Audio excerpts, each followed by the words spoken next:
Otra de las noticias del día es esa aprobación que está prevista en el Consejo de Ministros de hoy, el anteproyecto de la nueva ley del aborto que se abordará en esta jornada. Es una ley que contempla, entre otras cuestiones, la posibilidad de abortar a partir de los 16 años, sin el consentimiento materno o paterno y la baja por reglas dolorosas. Vamos a hablar de este asunto, de esta ley, con Jenny Rivero, que es sexóloga y terapeuta. Ya nos atiende. Buenos días, señora Rivero. Buenos días. Bueno, por lo que hemos podido saber de ese anteproyecto, ¿qué le parece esta ley? Lo primero que hay que resaltar es que esta ley lo que intenta es proteger. Es decir, una mujer, una joven que decide abortar lo hace por unas causas, no lo hace a la ligera, y entonces lo que se pretende es que la ley la proteja. También hay que tener en cuenta de que si es sin consentimiento es porque hay una realidad, existe una realidad de que muchas jóvenes viven en ambientes, en hogares en donde son maltratadas o tienen malas relaciones con sus padres o están lejos, entonces no pueden conseguir ese consentimiento, con lo cual se va por la vía clandestina, con lo que conlleva de riesgo para la salud. Quizás cabría preguntarse, y es en lo que se está poniendo el foco estos días, en si las chicas, las menores con esa edad, con 16, 17 años, tienen la madurez suficiente como para adoptar una decisión de ese tipo o incluso para decidir ser madres. ¿Qué opina usted?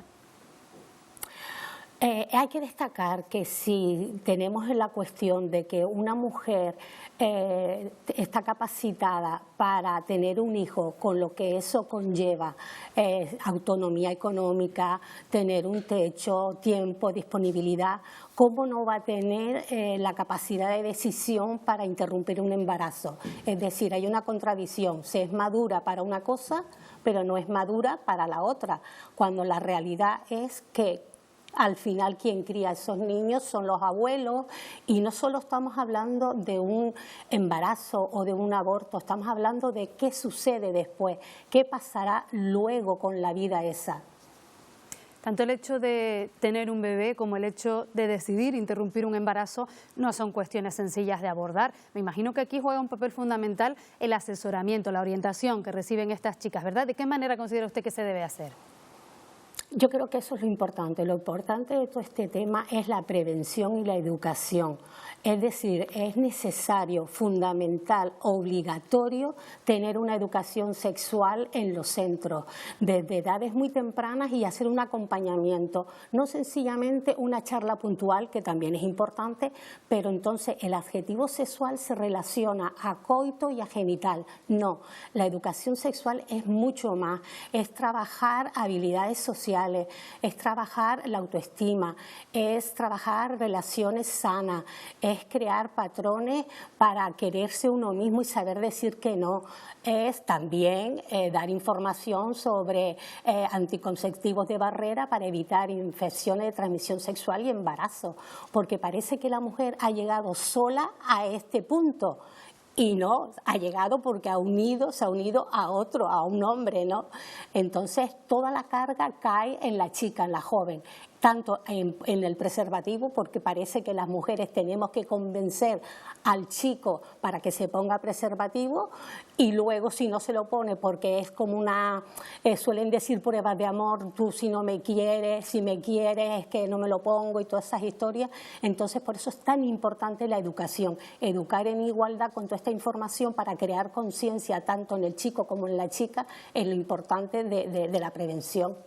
Usted se ha referido al hecho de educar, sobre todo en los entornos escolares, pero ¿qué pasa en casa? Porque a veces abordar una cuestión como esta en el núcleo familiar, pues quizás puede ser un motivo de vergüenza, de cierto tabú. ¿En qué momento, a qué edad hay que empezar a hablar de estas cosas? Y sobre todo, ¿cómo debemos decirle a nuestros hijos, a nuestras hijas, vamos a hablar de este asunto tan importante?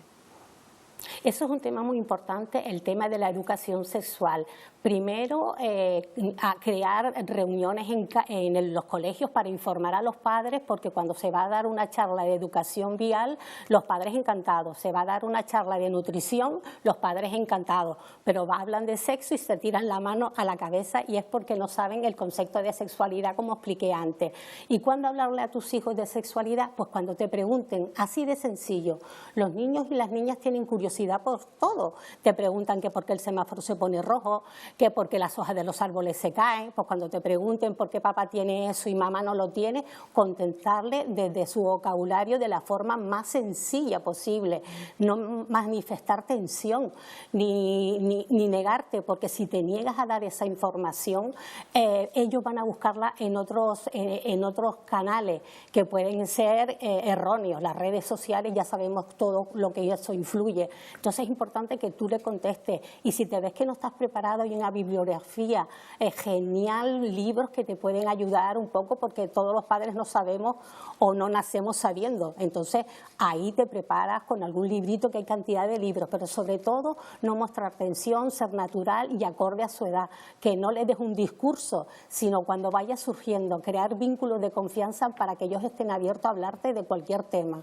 En realidad no todos son embarazos, sino también, lo decía usted, el tema de las enfermedades de transmisión sexual. La Organización Mundial de la Salud ha insistido en que se ha producido un incremento de este tipo de enfermedades y que se debe fundamentalmente a la relajación en el uso del preservativo. ¿Por qué está pasando esto? Yo creo que hace tiempo que ya se ha dejado de trabajar lo que es el tema de la prevención y educación en los centros escolares. Ahora parece que está repuntando otra vez y se va tomando conciencia. Pero es muy importante el hecho de que se dé esas charlas o que se dé ese contenido en todos los centros. Ahora hay cantidad de modelos, tanto a nivel televisivo, publicidad, influencer, en donde el preservativo es como un castigo, y no es eso, es crear conciencia de lo importante que es el prevenir enfermedades de transmisión sexual y embarazo. Yo creo que ahí hay que tener más recursos, invertir más para llegar a los jóvenes y quitar un poco el ideal de hombre que se está dando en algunas series o en algunos temas. Volviendo al origen de esta nueva norma, y ya para finalizar, señora Rivero, ¿le hubiera gustado a usted que fuera más ambiciosa esta ley? Yo lo que me gustaría es que no se quedara en el papel, me explico, que hubiese recursos, que se aterrizara, que se contratara a profesionales para que vayan a centros y que sea, pues como dije, de una forma transversal, que no te vayan un día y que te quedes tú con eso, que muchas veces los chiquillos desconectan y ya está, porque lo que les vas a explicar, ellos desconectan. Lo importante es trabajar desde edades muy tempranas y para eso es necesario tener recursos.